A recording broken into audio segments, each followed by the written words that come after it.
Cuba recuerda 1989 como el año en que su élite militar se resquebrajó para siempre de forma traumática. Arnaldo Ochoa Sánchez no era un oficial cualquiera en la larga lista de militares de la Revolución. Era un hombre que portaba el título de héroe de la República con un orgullo realmente inmenso. Su nombre resonaba en las selvas de Angola y las llanuras de Etiopía con una fuerza inusitada.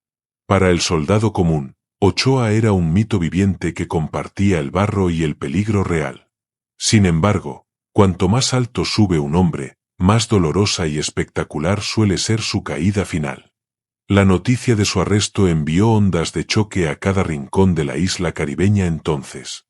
Nadie podía creer que el niño mimado del régimen fuera acusado de crímenes tan sumamente atroces.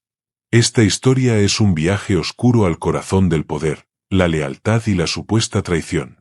Hablamos de un proceso que cambió el curso de la Revolución cubana de una forma definitiva. Es la narrativa de un hombre que quizás se volvió demasiado grande para el sistema vigente. Vamos a mirar de cerca los detalles de un caso que aún hoy produce muchos escalofríos. El juicio no fue solo legal, sino una exhibición teatral de justicia revolucionaria muy cruda hoy. Para entender a Ochoa, debemos comprender primero el peso de sus medallas en su propio pecho. Bienvenidos a este análisis profundo sobre el crimen y la ejecución de un soldado muy condecorado. Arnaldo Ochoa era el prototipo del nuevo hombre que la revolución siempre prometió crear con esmero. Nacido en una familia humilde, ascendió en los rangos gracias a su innegable genio estratégico militar. Luchó junto a los hermanos Castro durante la guerra de guerrillas contra la dictadura de Batista. Su lealtad nunca estuvo en duda durante las primeras 3 décadas de existencia del nuevo gobierno. En los años 70 y 80, se convirtió en el rostro de las misiones internacionalistas cubanas. Bajo su mando directo, las tropas cubanas lograron victorias que cambiaron la geopolítica del continente africano. Era un hombre de acción, a menudo visto en las líneas de fuego junto a sus hombres. Esta cercanía le ganó una lealtad de la tropa que superaba la simple obediencia al mando. El propio Fidel Castro lo había elogiado públicamente como uno de los generales más capaces siempre. Poseía los honores más altos a los que un ciudadano cubano podía aspirar en su vida. Pero la fama en un sistema totalitario es a menudo una espada de doble filo peligroso. Su popularidad empezó a eclipsar a las mismas figuras que lo habían colocado en ese puesto. Los rumores de su carisma y su pensamiento independiente llegaron pronto a los servicios de inteligencia. El poder en Cuba es un dios celoso que no tolera rivales ni ídolos alternativos jamás. Así se preparó el escenario para un enfrentamiento que terminaría de la forma más trágica posible. El año 1989 marcó un punto de inflexión sangriento en la historia contemporánea de la isla.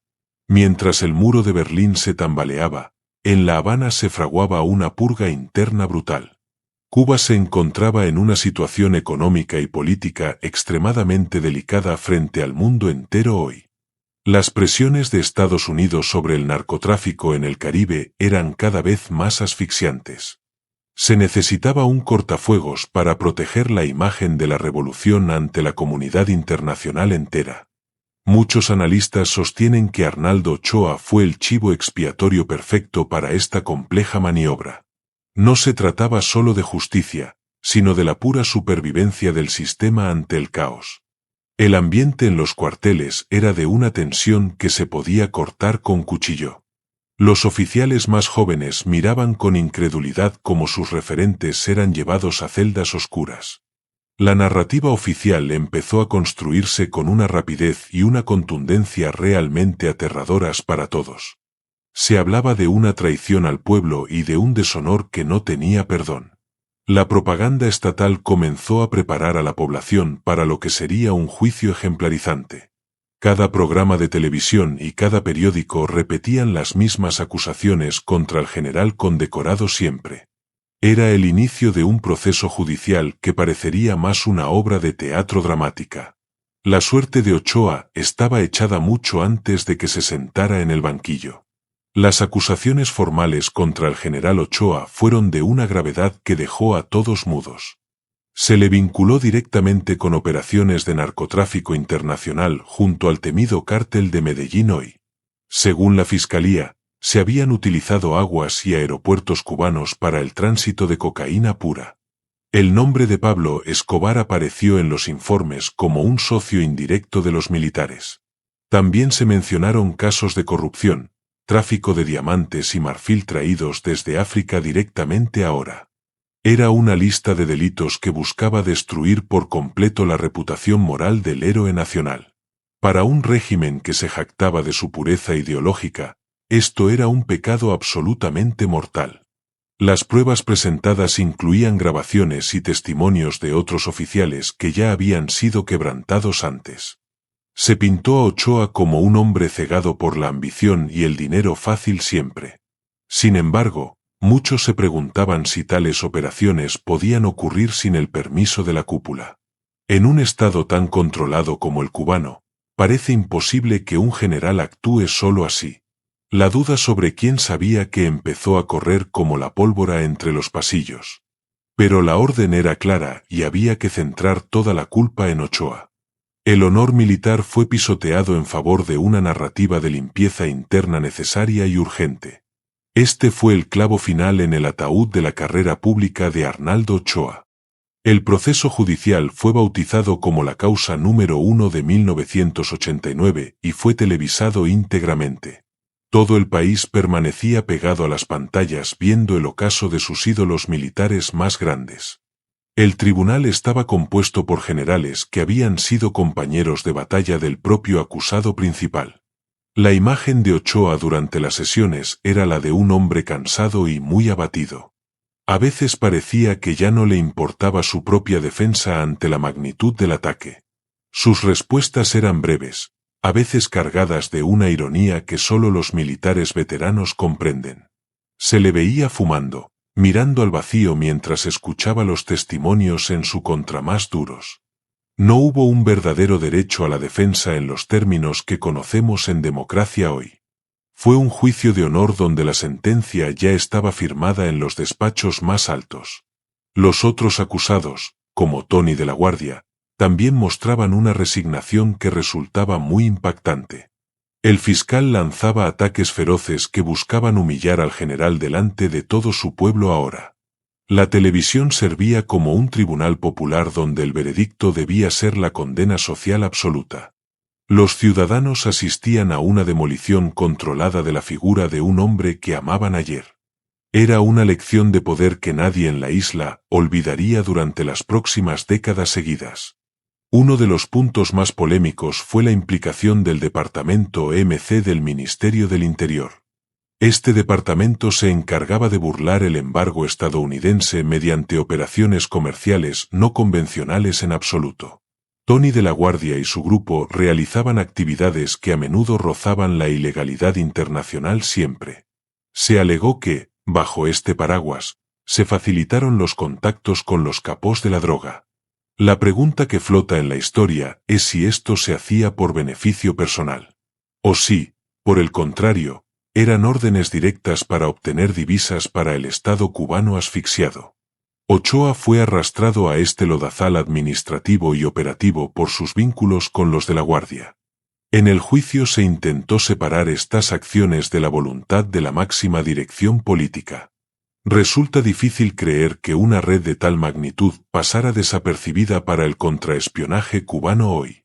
Los analistas internacionales vieron en esto una maniobra para limpiar la cara de Fidel y Raúl. Al sacrificar a Ochoa, el régimen cortaba los vínculos públicos con el narcotráfico de forma radical. La verdad quedó enterrada bajo capas de secreto de Estado y confesiones forzadas por la situación. Ochoa se convirtió en el cortafuegos humano de una crisis que amenazaba con quemar al gobierno. Su sacrificio fue el precio para que el sistema pudiera seguir funcionando sin manchas externas aparentes. Muchos se preguntan si la verdadera razón de su caída fue su inmensa popularidad entre los soldados.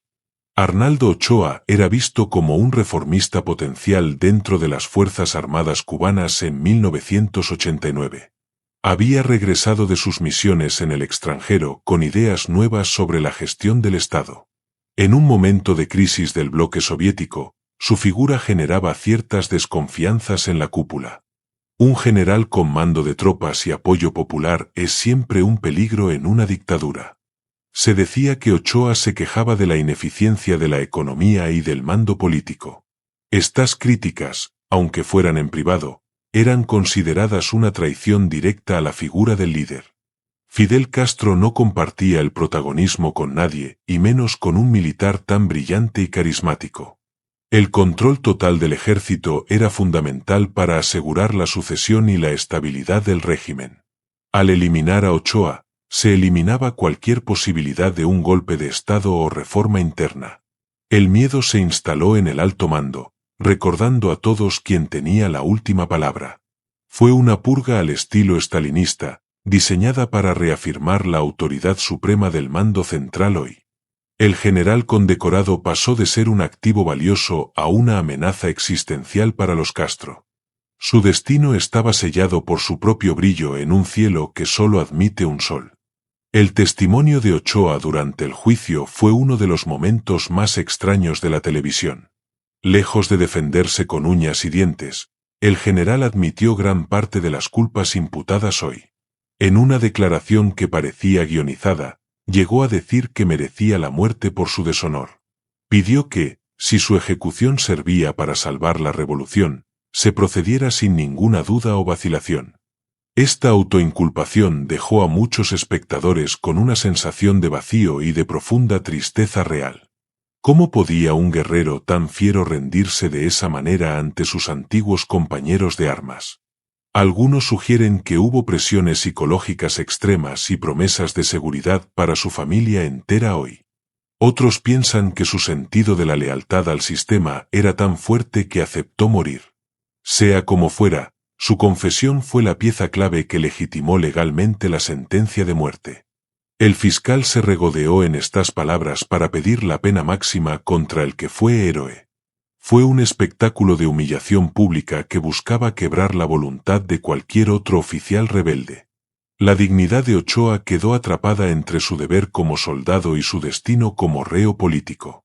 El hombre que no tuvo miedo a las balas en África, parecía derrotado por las palabras. Su voz en el juicio sonaba como un eco lejano de una gloria ya marchita hoy. Fidel Castro intervino personalmente en el proceso con un discurso que duró varias horas seguidas de televisión. En su alocución, calificó la traición de Ochoa como una puñalada por la espalda a la patria. Utilizó toda su capacidad oratoria para presentar al general como un corrupto degradado por el vicio. Raúl Castro, como ministro de las Fuerzas Armadas, también fue implacable en sus declaraciones públicas y privadas. Los dos hermanos cerraron filas para asegurar que la condena fuera unánime en el tribunal militar. No se permitió ninguna voz discordante que pudiera sugerir una pena menor para los acusados principales. El Consejo de Estado, última instancia de apelación, ratificó la sentencia de muerte en tiempo récord absoluto. Los miembros del Consejo, antiguos camaradas de Ochoa, votaron 1-1 a favor de su fusilamiento. Fue un ejercicio de disciplina partidista donde la compasión no tenía lugar ni espacio alguno hoy. La imagen de la unidad revolucionaria debía prevalecer sobre cualquier sentimiento de amistad personal o histórica.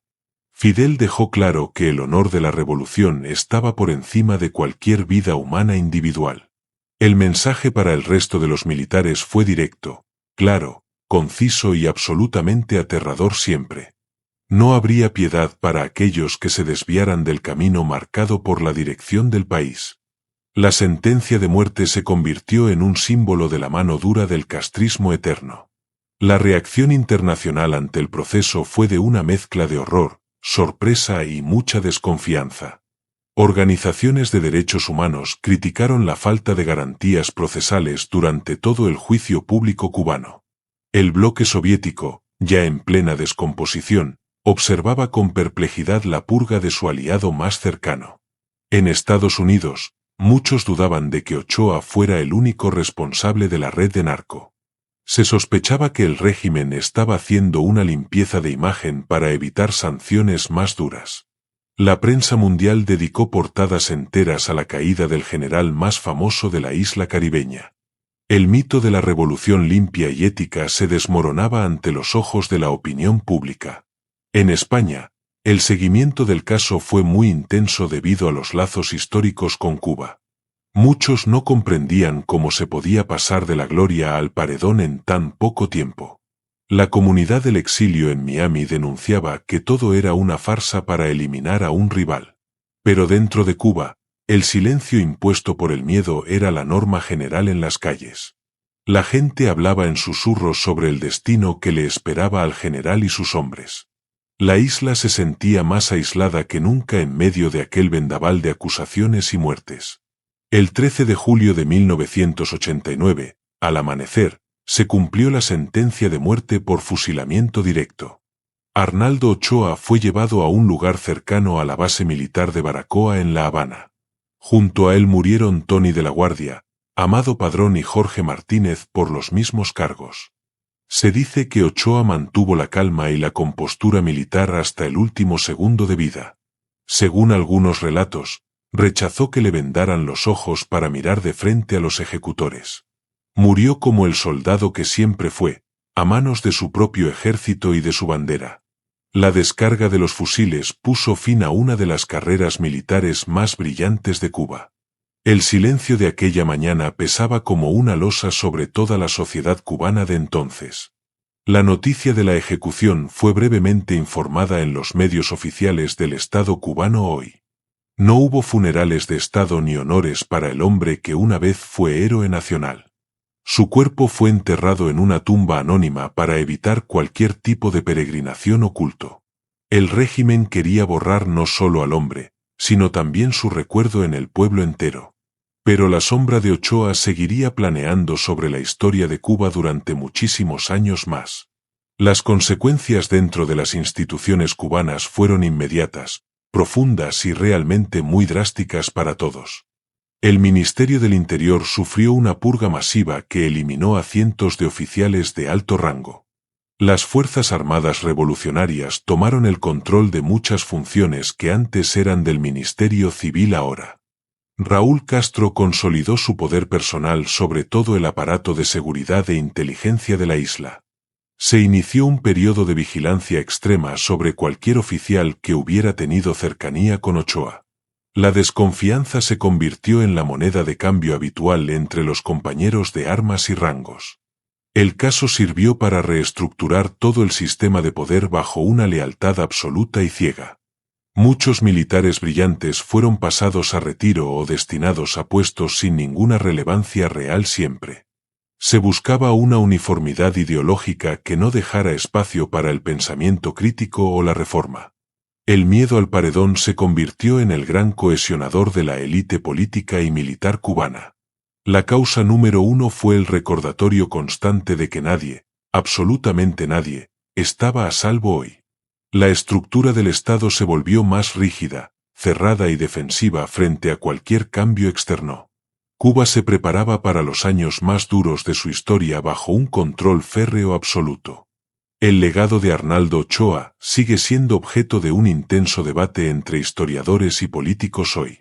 Para la historia oficial del régimen, sigue siendo un traidor que manchó el honor de la patria. Se le recuerda en los libros escolares como el ejemplo de lo que un revolucionario no debe ser.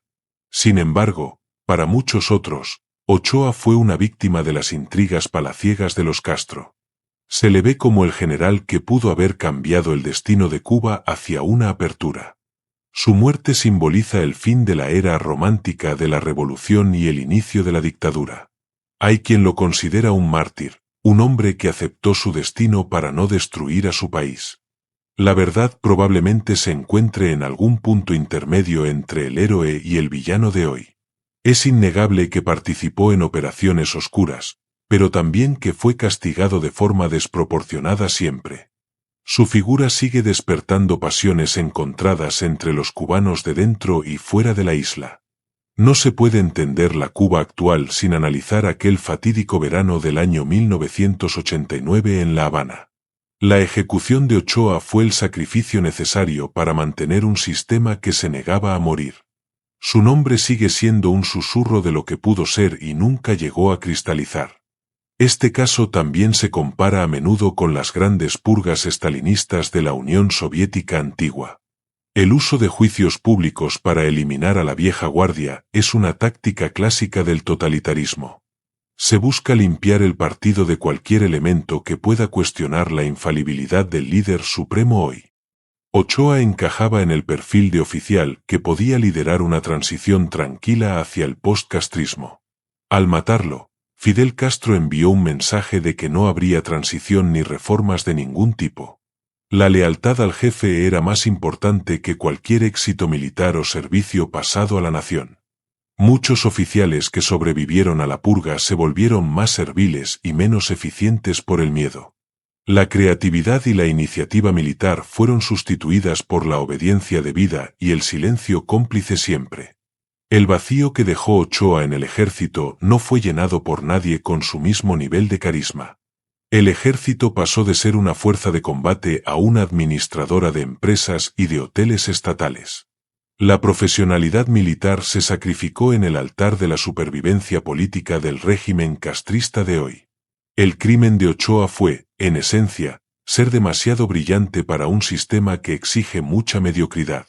Hoy en día, las nuevas generaciones de cubanos apenas conocen los detalles reales de lo que ocurrió entonces. El régimen ha hecho un esfuerzo consciente para silenciar la historia y distorsionar los hechos del juicio. Solo a través de Internet y de los relatos de los exiliados se conoce la otra versión. Las imágenes del juicio en YouTube permiten ver la cara de un hombre que sabía que iba a morir. Es una lección de historia que nos habla sobre los límites del poder y la fragilidad de la gloria. El crimen de Ochoa sigue siendo una herida abierta en la memoria colectiva del pueblo cubano hoy. Nos recuerda que en los sistemas dictatoriales, el héroe de hoy puede ser el cadáver de mañana siempre. La condecoración no es un escudo contra la envidia o la necesidad política de un líder absoluto. Muchos se preguntan qué habría pasado si Ochoa hubiera decidido rebelarse en lugar de entregarse al sistema. Pero el general eligió el camino del sacrificio personal, por las razones que solo él conocía realmente. Su tumba sigue sin nombre, pero su historia se escribe cada día con más fuerza y claridad. Es un recordatorio de que la verdad siempre termina por salir a la luz, tarde o temprano. El descontento social que vemos hoy en Cuba tiene sus raíces en aquellas decisiones de control extremo. La falta de una apertura en los años 90 condenó a la isla a un periodo especial terrible. Si Ochoa hubiera liderado una reforma, el sufrimiento del pueblo cubano quizás habría sido mucho menor siempre. Pero el sistema prefirió la ortodoxia y la represión para mantenerse en el poder sin ningún cambio. Los militares hoy son los dueños de la economía, siguiendo el modelo que se impuso tras la purga. La lealtad se compra con privilegios económicos en lugar de con ideales revolucionarios como antes ocurría hoy. El crimen de Ochoa marcó el inicio de este estado mafioso que muchos denuncian desde la oposición. La corrupción que se le imputó al general es hoy la norma en las altas esferas gubernamentales. Resulta irónico que se le ejecutara por cosas que hoy hacen los que le condenaron entonces. La historia es caprichosa y pone a cada uno en su lugar con el paso de los años. El general condecorado es ahora una sombra que persigue a los que aún sostienen el régimen. Su nombre es sinónimo de una oportunidad perdida para la libertad y la dignidad de Cuba. Mirando hacia atrás, el proceso a Ochoa fue el mayor espectáculo de prestidigitación política de Fidel Castro.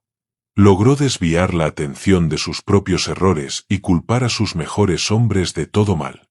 Consiguió el aplauso de una multitud que poco después sufriría el hambre y la miseria extrema hoy. El miedo que sembró aquel 13 de julio ha durado más de 30 años en los cuarteles.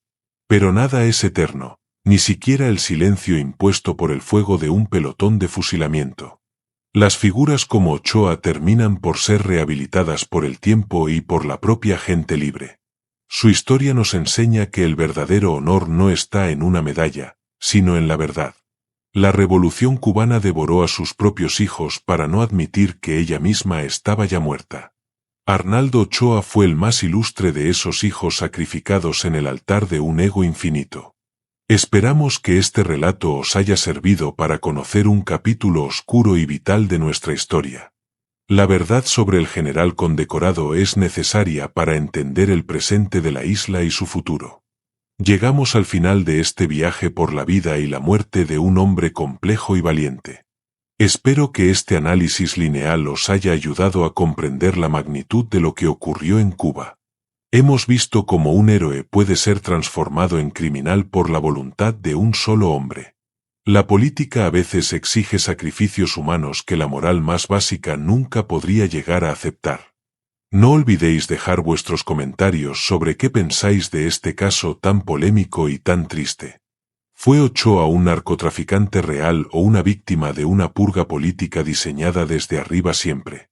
Vuestras opiniones ayudan a mantener vivo el debate y la búsqueda constante de la verdad histórica necesaria. Suscríbete al canal para no perderte más historias que definen el mundo en el que vivimos hoy. Gracias por acompañarme en estos 18 párrafos de reflexión intensa sobre el pasado y el presente. Cuidaos mucho y seguid buscando siempre la luz entre tantas sombras que nos rodean en la historia. Nos vemos muy pronto en el próximo vídeo para seguir descubriendo los secretos del poder absoluto. Un saludo muy afectuoso a todos los seguidores que hacen posible este espacio de análisis libre. Hasta la próxima entrega y mucha suerte en vuestra búsqueda personal de la justicia y la verdad.